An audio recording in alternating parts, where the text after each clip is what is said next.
Why do farm animals need horn trims but wild ones don't? Simple. Horns grow nonstop, like giant fingernails. In the wild, animals wear them down naturally by fighting, defending themselves, or even digging.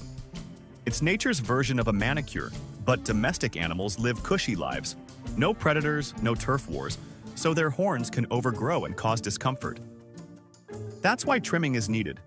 And don't worry, the outer horn has no nerves past the base, so it's basically a painless spa day with power tools.